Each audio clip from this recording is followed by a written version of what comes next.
Vous êtes-vous déjà senti prisonnier d'habitudes ou de schémas qui semblent hanter votre famille depuis des générations? Vous n'êtes pas seul. Aujourd'hui, nous explorons le pouvoir profond de se libérer de ces cycles négatifs. À l'aide d'histoires inspirantes tirées de la Bible et d'étapes pratiques pour la guérison et la transformation, cette vidéo vous guidera sur la manière de remodeler votre avenir et celui de votre famille.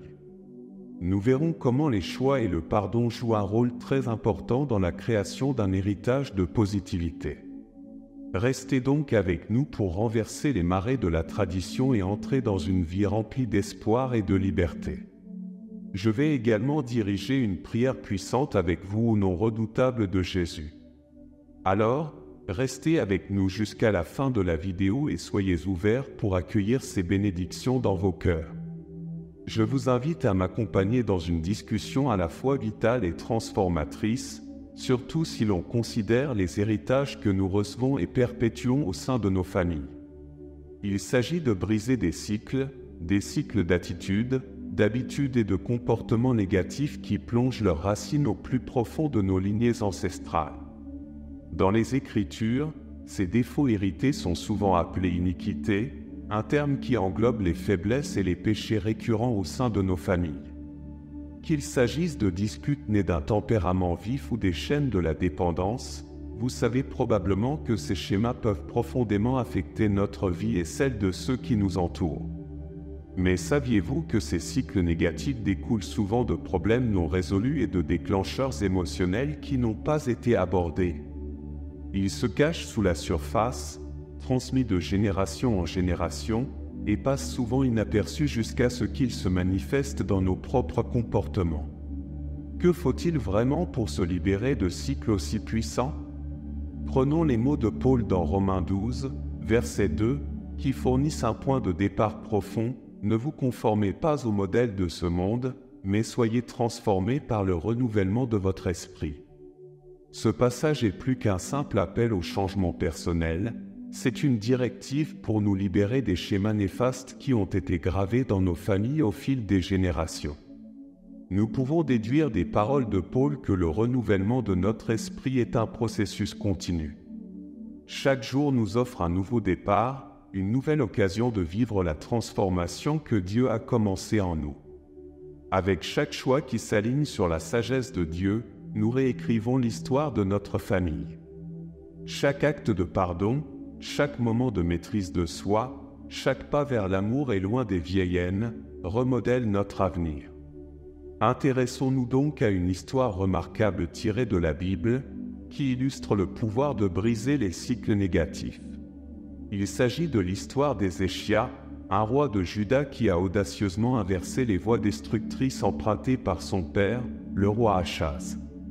Achaz était un souverain qui avait éloigné Juda de Dieu, embrassant l'idolâtrie et des pratiques corrompues qui ont profondément blessé la santé spirituelle de la nation.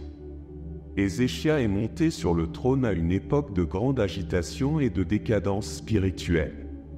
Contrairement à son père, il a choisi une voie différente. Il a décidé de suivre fidèlement le Seigneur, donnant ainsi un exemple transformateur non seulement à ses contemporains, mais aussi aux générations suivantes.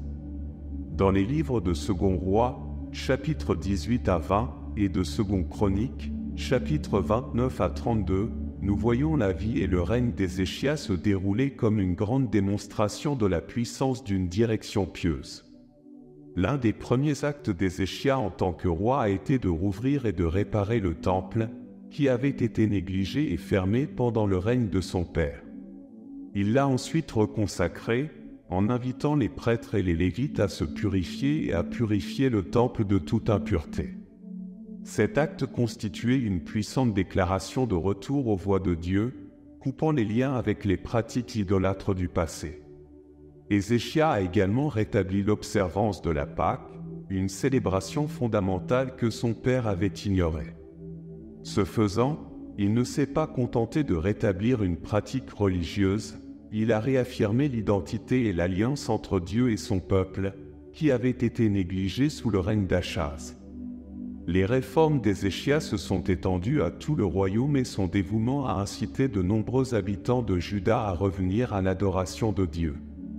Les défis auxquels Ézéchias a dû faire face n'étaient pas des moindres.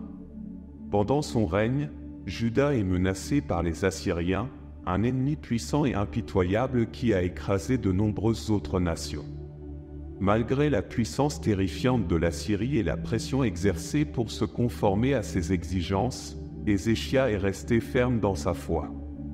Sa confiance en Dieu était profonde, en particulier lorsqu'il a prié pour la délivrance alors que Jérusalem était assiégée.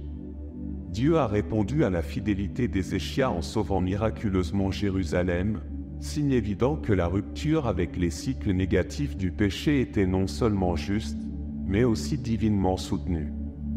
De l'histoire d'Ézéchias, nous pouvons tirer une leçon puissante concernant notre propre vie. Voyez-vous comment chacun d'entre nous peut être un Ézéchias dans sa famille? Tout comme il a choisi de défier l'héritage négatif de son père, nous avons nous aussi le pouvoir d'affronter et de surmonter les schémas néfastes qui ont pu assombrir nos familles pendant des générations.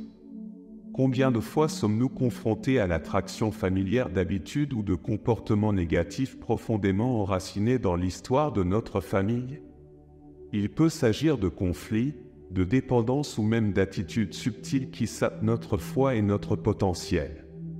L'appel à être un Ézéchias est un appel à s'opposer courageusement à ces cycles, à ne pas les accepter comme inévitables, mais à les défier et à les transformer par notre foi et nos actions.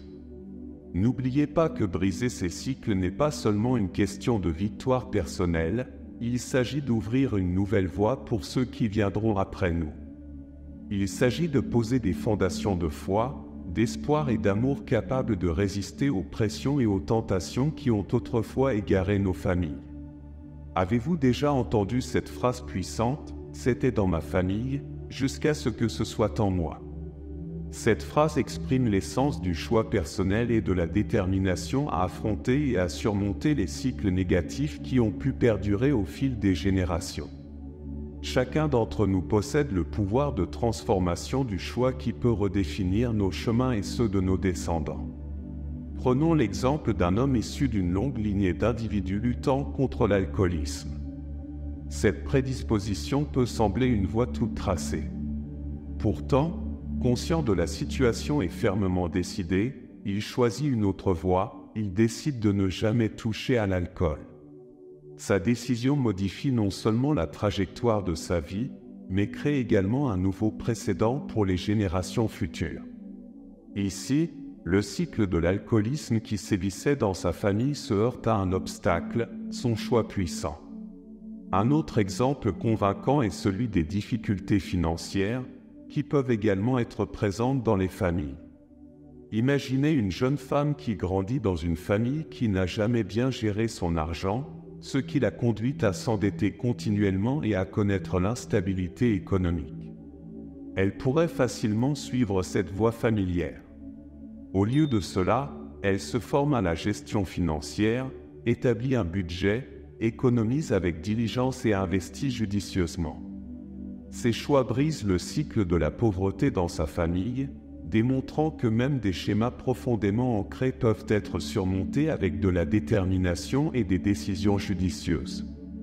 La Bible est riche en récits d'individus qui se sont trouvés à des carrefours similaires. L'un de ces récits est celui de Joseph, que l'on trouve dans le livre de la Genèse, au chapitre 37 à 50. Joseph a été vendu comme esclave par ses propres frères, un acte grave et injuste qui aurait pu le conduire à vivre une vie remplie d'amertume et de ressentiment. Au lieu de cela, Joseph a choisi une autre voie. En dépit des circonstances, Joseph s'est hissé au premier rang en Égypte en choisissant constamment l'intégrité et la sagesse plutôt que le désespoir. Lorsqu'il a été accusé à tort par la femme de Potiphar et emprisonné par la suite, il n'a pas laissé son intégrité vaciller et a continué à agir noblement, en gérant les ressources de la prison avec sagesse et en interprétant les rêves avec précision. Sa fermeté et l'utilisation judicieuse de ses dons l'ont finalement conduit à être nommé gouverneur de l'Égypte, après le Pharaon. Dans cette position de pouvoir, Joseph a été confronté à l'épreuve ultime de son caractère lorsque ses frères sont venus en Égypte pour chercher de la nourriture pendant une famine. Joseph, qui aurait pu facilement se venger, a choisi de pardonner et de subvenir aux besoins de ses frères et de leur famille, préservant ainsi la lignée d'où naîtrait Israël.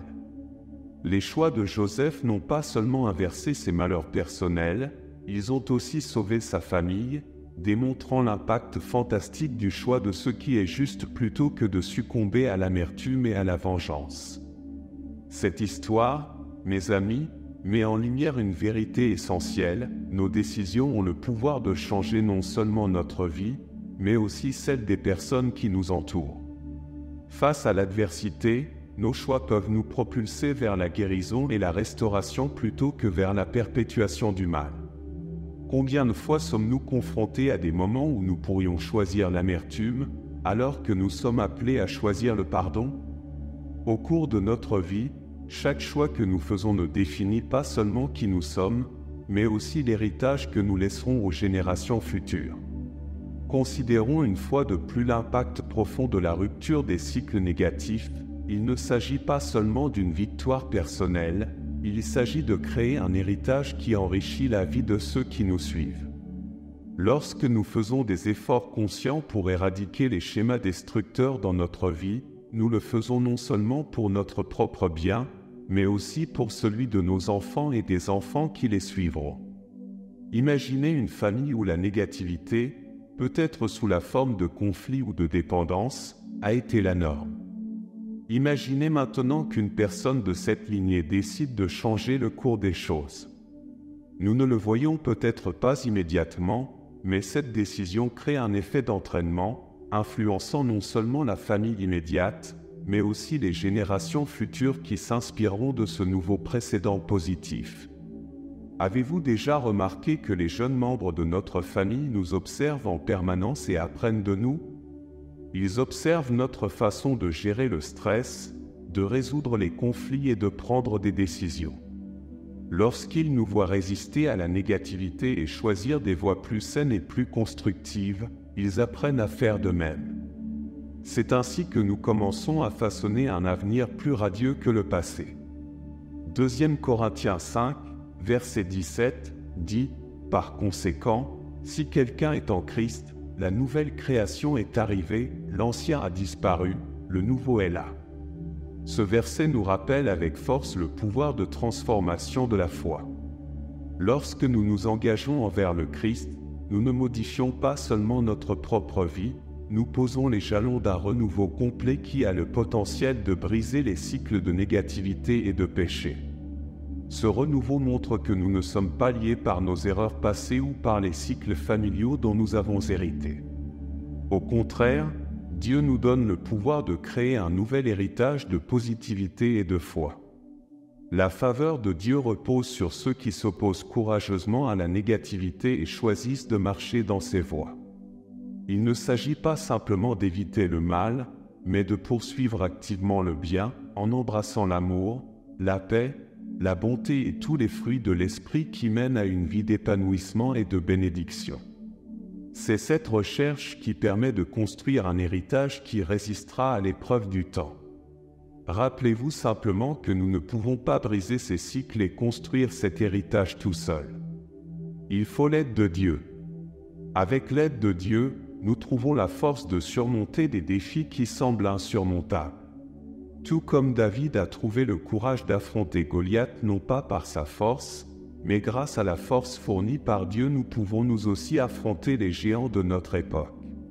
Maintenant, réfléchissez aux cycles qui existent actuellement dans votre vie ou votre famille. Quels sont ceux que vous voudriez briser? Quels sont ceux dont vous souhaiteriez qu'ils ne vous aient jamais été transmis? En réfléchissant à ces questions, pensez également à l'héritage que vous souhaitez créer. De quoi voulez-vous que l'on se souvienne? De quel modèle voulez-vous que vos enfants, et leurs enfants après eux, héritent?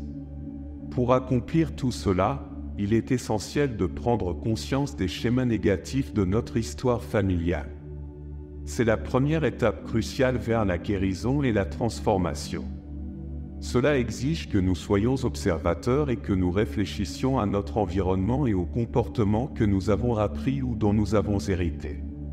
Une fois que nous avons reconnu ces schémas, il est essentiel d'être vigilant quant à nos prédispositions. Par exemple, en cas d'antécédent d'abus de substances, en être conscient peut nous aider à prendre des décisions conscientes pour éviter les situations susceptibles de déclencher ces comportements. Il s'agit de reconnaître nos vulnérabilités et de fixer des limites pour éviter de tomber dans les mêmes pièges que nos ancêtres.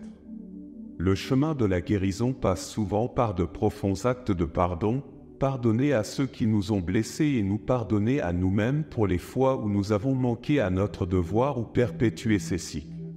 Le pardon est essentiel, car il nous libère de l'emprise des blessures passées et ouvre la voie à une véritable guérison.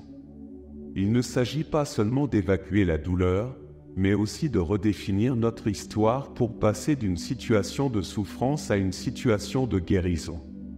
Le développement d'un nouvel état d'esprit est également essentiel dans ce voyage. Il s'agit de choisir activement de croire en un avenir meilleur. La gratitude joue ici un rôle transformateur. En nous concentrant sur ce dont nous sommes reconnaissants, nous changeons de perspective et passons de ce qui nous manque à ce que nous avons, ce qui peut modifier considérablement la façon dont nous envisageons notre vie et notre avenir. La gratitude ne consiste pas seulement à se réjouir des bons moments, mais aussi à trouver quelque chose à apprécier même dans les difficultés, car ces dernières nous enseignent souvent des leçons précieuses et renforcent notre caractère. Nous ne le voyons généralement pas au moment où cela se produit, mais nous finissons par apprécier les leçons apprises au fil du temps. Galates 5, verset 1, dit « C'est pour la liberté que le Christ nous a libérés. Tenez donc ferme et ne vous laissez pas de nouveau accabler par le joug de l'esclavage. » Ce message puissant a beaucoup à dire sur notre discussion. Se libérer des cycles négatifs, c'est comme sortir de la servitude. Le « joug de l'esclavage » peut être interprété comme les modèles et les comportements oppressifs dont nous héritons ou que nous apprenons. En choisissant de rester fermes dans notre foi et dans la liberté offerte par le Christ, nous refusons d'être enchaînés par le passé. Nous embrassons une vie où nous ne sommes plus définis par les fautes familiales, mais où nous sommes continuellement renouvelés par notre foi et nos choix. Alors, comment pouvons-nous appliquer cela à notre vie quotidienne ? Cela commence par de petits choix cohérents. Choisissez d'affronter les aspects difficiles de votre histoire plutôt que de les fuir. Choisissez de chercher de l'aide lorsque vous en avez besoin, que ce soit par le biais de conseils, d'une thérapie, de groupes de soutien ou d'un accompagnement spirituel. Choisissez de cultiver des habitudes qui améliorent votre bien-être, comme la prière, la méditation et l'engagement communautaire, qui renforcent votre santé mentale et spirituelle. Et n'oubliez pas, chaque choix que vous faites n'est pas seulement pour votre bénéfice, mais crée aussi un précédent pour ceux qui vous suivront. En choisissant la guérison, le pardon et la gratitude, vous ne changez pas seulement votre vie, vous ouvrez la voie aux générations futures pour qu'elles puissent vivre plus librement et plus pleinement. Pour réussir dans cette entreprise, il est important de se rappeler que nous ne sommes pas définis par notre passé. Chacun d'entre nous a la capacité d'apprendre, de grandir et d'évoluer au-delà des limites de son histoire. La capacité de briser les cycles négatifs est profondément ancrée en nous, grâce à notre détermination et à notre foi. Et tout comme les caractéristiques négatives peuvent être transmises de génération en génération, les caractéristiques positives peuvent l'être également. Cette capacité à transmettre la résilience, l'espoir et la gentillesse devraient nous encourager à développer et à cultiver activement ces belles vertus. Je sais que notre histoire familiale peut être marquée par certaines prédispositions, mais il est essentiel de se rappeler que celles-ci ne scellent pas notre destin. Nous avons le potentiel de tracer une nouvelle voie, de nous libérer de ce qui semble être un chemin prédestiné de négativité. Cette capacité de renouvellement et de changement souligne un message essentiel: notre avenir n'est pas le reflet direct de notre passé. L'un des exemples les plus convaincants de transformation se trouve dans la vie de l'apôtre Paul.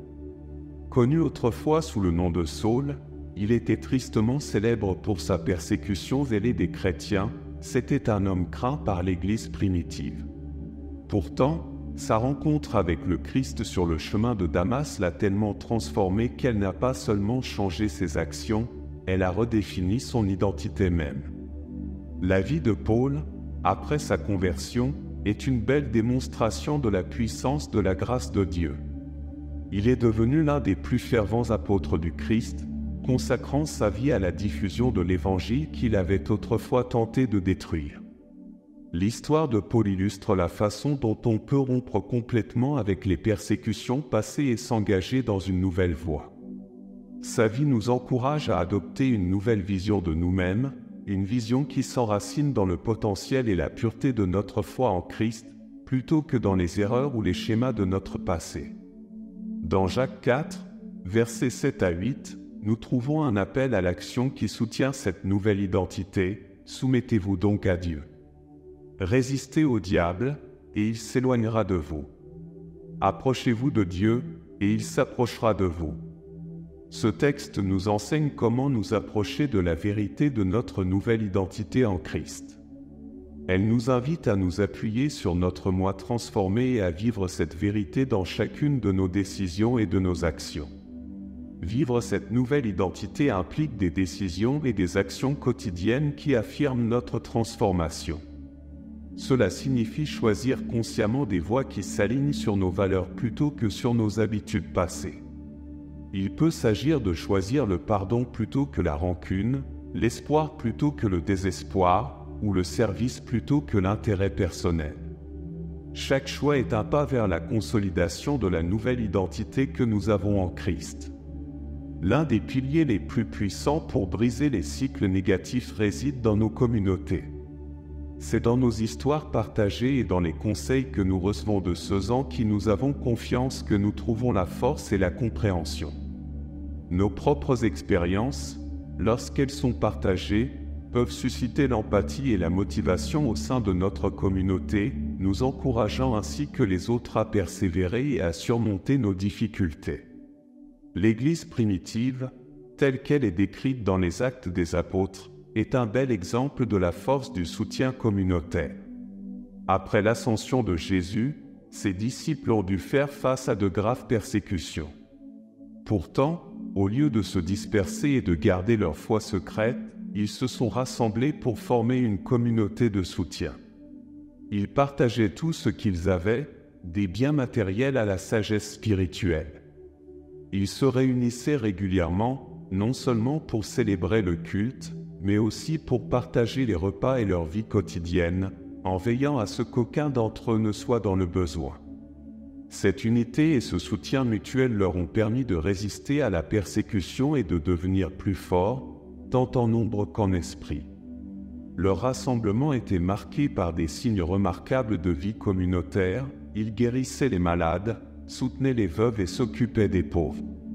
Les premiers chrétiens vivaient leur foi de manière tangible, en répondant aux besoins des membres de leur communauté. Ils ont démontré que la foi, lorsqu'elle est vécue en communauté, a le pouvoir de transformer la société et de surmonter les défis les plus redoutables. Ces communautés n'apportent pas seulement un soutien émotionnel et spirituel, mais peuvent aussi être des lieux où nous recevons des conseils de la part de personnes plus expérimentées que nous. Ces conseils peuvent s'avérer extrêmement importants pour briser les cycles de négativité que nous ne réalisons peut-être même pas que nous perpétuons.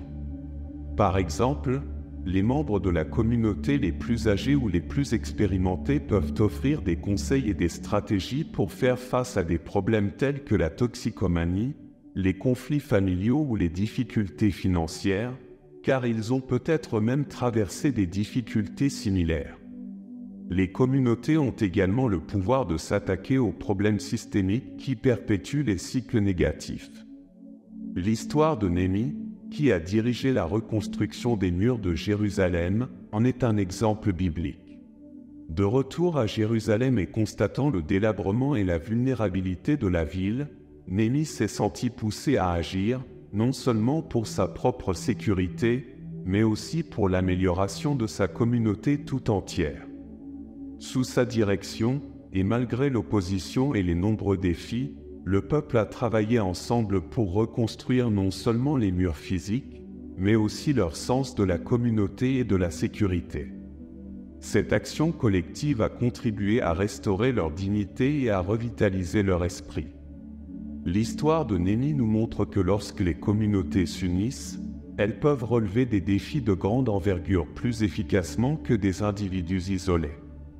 Elle souligne comment un effort collectif organisé peut changer le paysage physique et émotionnel d'une communauté entière. Alors, mes amis, réfléchissons à la manière dont nous pouvons créer de telles communautés de soutien dans nos propres vies. Comment pouvons-nous contribuer à créer un espace où le partage et le soutien mutuel sont non seulement bienvenus, mais encouragés? Maintenant, à tous ceux qui entendent ma voix, poursuivons le réconfort et les conseils que seul notre Seigneur peut offrir. Je vous encourage à vous unir à moi pour exprimer nos espoirs, nos préoccupations et notre gratitude envers celui qui écoute avec un cœur miséricordieux. Priez avec moi pour accueillir la grâce qui accompagne cette prière sincère. Dieu de grâce, cultive en nous un nouvel état d'esprit qui regarde l'avenir avec espoir et expectative. Aide-nous à embrasser la gratitude chaque jour, en reconnaissant les innombrables bénédictions que tu nous accordes, même dans nos moments les plus sombres. Que cette gratitude transforme notre perspective, transformant chaque épreuve en une démonstration de ta fidélité durable. Père, tu nous as appelés à vivre dans la liberté. Rappelle-nous chaque jour que nous ne sommes plus esclaves du passé ou des péchés qui nous empêchent d'avancer. Renforce notre détermination à vivre comme tu nous as appelés à vivre, avec liberté, audace, amour et autodiscipline. Nous prions pour la capacité de pardonner, Seigneur. Apprends-nous à nous libérer de la douleur du passé, à pardonner à ceux qui nous ont fait du tort et à rechercher le pardon là où nous avons causé du tort. Aide-nous à comprendre que le pardon est la base de la guérison, nous permettant d'aller de l'avant sans les chaînes de la colère et du ressentiment. Nous demandons l'humilité de nous pardonner aussi à nous-mêmes, pour les fois où nous avons manqué à nos devoirs et perpétué des cycles que nous détestons.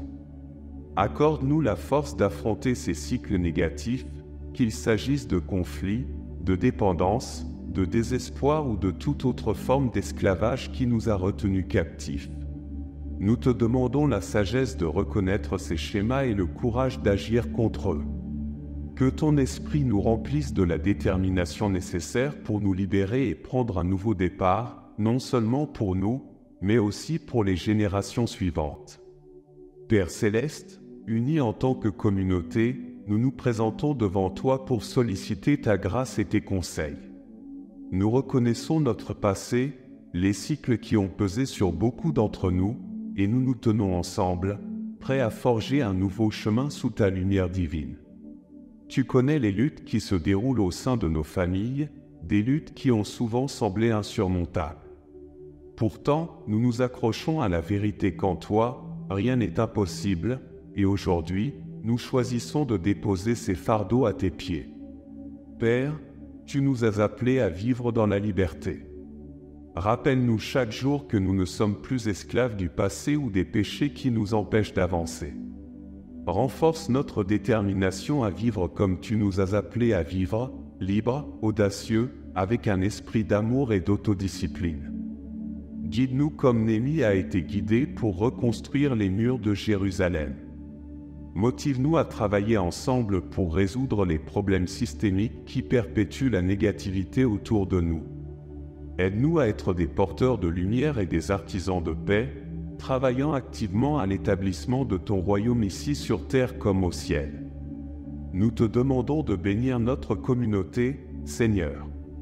Fais-en un sanctuaire de soutien et d'amour où nous pouvons partager nos histoires, donner des conseils et nous encourager les uns les autres. Inspire-nous à agir comme l'Église primitive, en partageant ce que nous avons, en nous soutenant les uns les autres dans le besoin et en célébrant ton amour ensemble. Nous te remercions, Seigneur, d'avoir entendu notre prière, pour ton amour sans fin et pour la promesse d'un avenir plein d'espoir. Nous plaçons toute notre confiance en toi, sachant qu'à chaque pas que nous faisons dans la foi, tu es avec nous. Au nom de Jésus, nous te prions. Amen. Nous espérons que vous vous sentirez mieux après avoir entendu cette prière. Veuillez cliquer sur le bouton « J'aime » de la vidéo et vous abonner à notre chaîne si vous souhaitez nous soutenir. Et si nous restions sur cette voie inspirante et pleine de foi? Pour ce faire, cliquez sur la vidéo qui s'affiche sur votre écran. Que Dieu vous bénisse et continuez d'avancer avec foi.